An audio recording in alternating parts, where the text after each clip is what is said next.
So now this Narendra is strongly attached to Ramakrishna because you see, he says he has found a place where spirituality can be experienced firsthand. Somebody who can dish out spirituality becomes closely attached to Sri Ramakrishna. Now the way Ramakrishna is training Narendra is quite unusual. You see, with others he would say, okay, Rakhal, sing and dance. Latu, serve me. Look after me, that's your job. With Narendra, he pulled out Ashtavakra Samhita. Ramakrishna knows all this stuff. He's unlettered, but he knows all the key scriptures of the Hindu tradition. He pulled out the Ashtavakra Samhita. Now, if any of you have studied Ashtavakra Samhita, if it doesn't thrill you, this is the height of Advaita Vedanta. Advait, purest of Advait. There is no room for Dvait there. It's the most severe. You know, one of the critical comments is that the only limitation you have is you think you are limited. This is how it starts. You know, the only meditation you need is no meditation. You are that already. There's no room for all this meditation nonsense. This is the way Advait kind of Ashtavakra goes. It's a very high-powered philosophy. Very few people will get close to Advait Vedanta or to the idea of Ashtavakra. But see, look, just to show you what is this Advait all about. We hear about it that this unity that kind of links all of us is what Advaita is all about. You may think it's theorizing. It is not theorizing. You actually can experience Advaita. I'll give an example. When Ramakrishna had practiced Advaita with Totapuri, recognized his identity with this underpinning to this universe called Brahman or Atman, in that state, you know, when he was still in that mood, I tell you real example, you feel so much at one with the whole of the creation, that if you look at somebody, you feel one with that person. I'll give an example. One of these days, in this state of Advait, when Ramakrishna was standing near the bank of the river Ganga, two fishermen kind of came, stopped their boat, and they were having a quarrel. Now Ramakrishna was watching and associated, linking with that. They were having a quarrel. And one fisherman, you know, they are rough and ready. One fisherman got fed up and really smacked the other on the back really hard. You can hear the smack, boom, right across the bank of Ganga. Smacked him really hard. The moment he heard, Ramakrishna went, ouch! And his, Bane, Hriday came running. What happened, Mama? What happened? He said, I'm hurt. So Hriday, looked at the back. It was swollen and red. He could actually experience what that fisherman was getting. Because he became one. Wouch! It transferred, physically transferred. The unity or the linkage that we have with the rest of creation is not just verbal. It is not just intellectual. It is real. You feel that. So whenever Ramakrishna in that mood, he is very delicate. You can hurt him. If you hurt anybody, you hurt him. Especially if he looks at him, he's hurt. I tell you how extensive this is. Sometimes, when you look at the grass in the temple garden, the grass, just ordinary grass, and somebody is mowing the grass, cutting the grass. If you look at it, or somebody stepping on the grass, stepping on it, you go, oh, as if somebody is stepping on his chest. You have to take him away. So this Advaita is not just a mere intellectualizing. You actually can experience. And now, Narendra was the perfect candidate for Advaita. He has come to present that to the world. And it was necessary to train him. So the book that Ramakrishna took out to teach his disciple is Ashtavakra Samhita. People would shudder, nobody has heard the name. I tell you, if you want a thrill of your life, this is the most thrilling text of the Hindu tradition. I would say far more dynamic than the Upanishads. It still stays in the background because it's so severely Advait. There is no room for Dvait, nothing. It's purest Advait. So Ramakrishna started telling Vivekananda, you have to study this. Vivekananda said, no, I couldn't be bothered. And he's like that. He's very rude to his master. Calls him old man, fool, idiot. Look, we are not supposed to copy him and tell our teachers stuff like that. But he was very rough. So he said, nah, I'm not going to study. Then Ramakrishna said, look, can you read it out to me? I want to hear it. That's the excuse. So that boy has to read it. He said, read it out to me. I want to listen to it. So he read out. And he would hate, but he would start reading. And he would turn his page and read, unhappily, keep reading. The thing that comes out in Advaita is essentially all this is manifestation of the same one appearing as many. So Vivekananda threw the book aside. This is nonsense, he said. This is nonsense. He went out and there was somebody equally kind of ridiculing Ramakrishna sitting outside. He found him. His name is Hajra. This old man is mad. He's asking me to read this book. It must have been written by equally mad people. In the book it said, this pot is Brahman. This water is Brahman. This glass is Brahman. Now how ridiculous can you be? Everything is Brahman. How can everything be Brahman? This is the most ridiculous thing I've ever read. Must be written by some mad people. And he was making fun of Ramakrishna and Ashtavakra Samhita and Advaita Vedanta. This is Vivekananda, classic Vivekananda. He fought his master. He lived with his master for 6 years. These 6 years were real fun, sparks between the master and the disciple, real sparks, no hesitation. He said, what stupid thing this book is teaching about. This jug is Brahman, this glass is Brahman, this water, they're different, they're saying Brahman.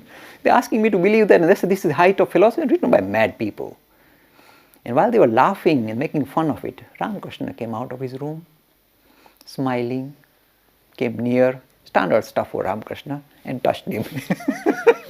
Don't do that, don't let him do that. Touched him.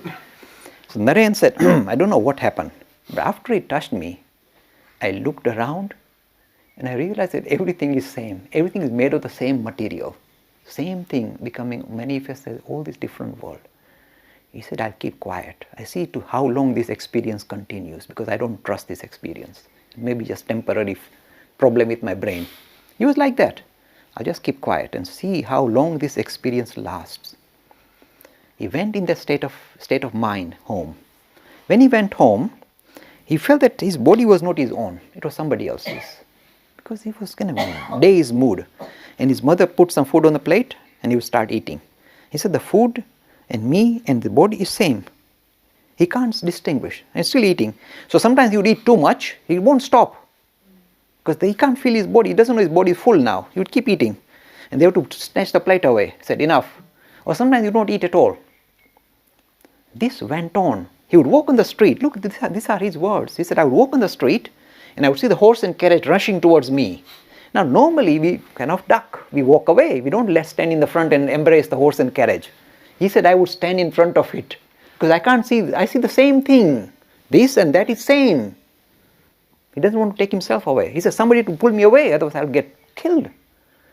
He said, then I would go near that particular garden or whatever and I would see the railings. And I would hold the railings because it's when you look, imagine when you're having Advaita experience, you hold the railing but you think somebody else is doing it. It's not for real, like shadow. One shadow holding another shadow. He said, I would hit my head on it, on the railing to see if it's real. Because the whole thing appears one. He said, this experience lasted for many days. And then I put my hand and said, this Advaita is not nonsense. It can be experienced. With a touch, Ramakrishna got the highest experience in the most simplest words. One day this Vivekananda went to Ramakrishna and said, look, I want to be established in God realization and find mukti. I want to be released from this bondage of this life and become one with divine spirit. Please, please bless me so I get salvation, if you like the English word.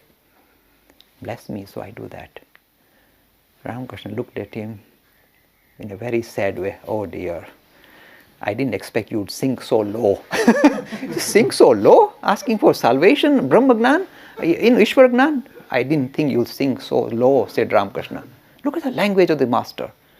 My boy, you are not here. This is like a beggar.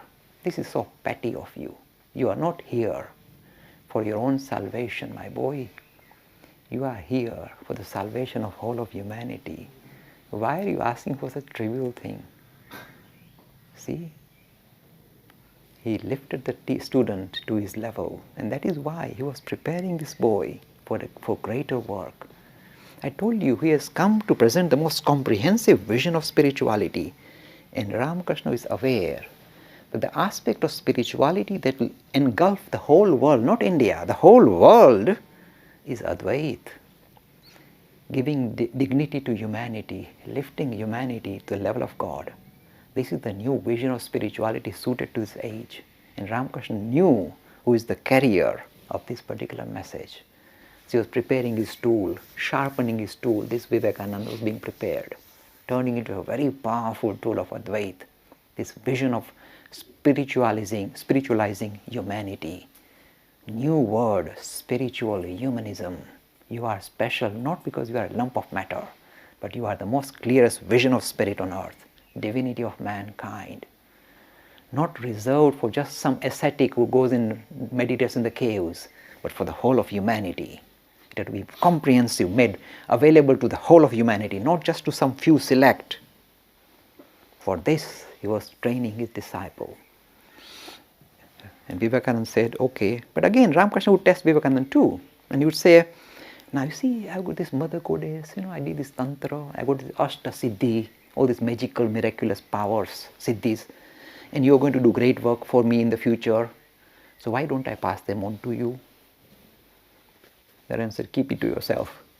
I just want the highest, I don't want all this magic business. I want the highest experience. I don't want your siddhis. And Ramakrishna would smile. His student is ready. He was not going to get digressed easily. He is the right material. And this relationship continued. At later stage, Ramakrishna started to suffer from cancer. It's time for him to pass away, give up his body. At this time, well, I will not talk about that part, but during this part, one day he called Vivekananda to him. He said, come here, my boy. I am going to become a true fakir, a true ascetic today. Everything I have acquired, I wish to pass on to you. You are going to inherit, if you like, my spiritual wealth. And Swami Vivekananda said, I was sitting in front of him and I could feel tremendous, like a power coming from his body, entering my body, and went into deep meditation. In one of these days, when Swami Vivekananda was one day practicing meditation, and Ramakrishna was suffering, sitting upstairs in the room, and Vivekananda was struggling to meditate and close his eyes and go into deep meditation, suddenly, these are his words, it's nice to hear what spiritual experience is all like. He said, I suddenly felt a light at the back of my head. Suddenly, imagine it like this, and you suddenly see a light coming out from the back of your head and slowly engulfing your whole system, and you go into deep meditation. These are his words. I was feeling the highest bliss. The body sensation had disappeared. The idea, the Nirvikalpa Samadhi, the highest meditation, was what he achieved. And then, when he wanted to come back into the normal state, suddenly he could not find his body. I'm telling you, these are his words. He said, I started shouting, hey, where's my body? The mouth is speaking, we can't feel the body, he can't feel the mouth. He's screaming, hey brothers, where is my body? So the brothers, disciples ran up to Ramakrishna and said, this guy is asking, where is his body? And Ramakrishna said, let him be like that. He's been bothering me all his life for this experience. Let him sit like that for a little bit more. Don't rush, leave him like that. You see, what Ramakrishna had promised, he had delivered. He is producing this powerful weapon of spirituality suited to the modern age. It produced a fireball called Swami. You see, look, here is this Ramakrishna, appears very rustic, laid back, hardly went outside his temple. In the little house, temple room he stayed all his life. And yet he was molding the little room, he was molding various personalities who are going to change the face of spirituality and the face of modern religion. He was molding them, preparing them. And of course, the most masterful preparation was his master disciple, this chief disciple called Vivekananda. Here is a fireball he created. And the fireball is not meant for India, it is meant for the greater humanity, for the world. A modern proponent of religion can never look after the interests of just one brown-skinned people of one subcontinent, of the subcontinent. It must be relevant for the whole world. Otherwise, he is not truly a spiritual giant. He is still, if you like, a little kind of a minor phenomena just for the Indian subcontinent. He was not meant to do that. So he was preparing the tool that will universalize his message, not meant just for the Hindus in India, but for the whole of humanity. And this messenger, this fireball, is called Vivekananda. He picked it up, prepared it, and threw it to the West. He knew he was going to come to the West. So the preparation has begun. I'm going to stop there for the moment.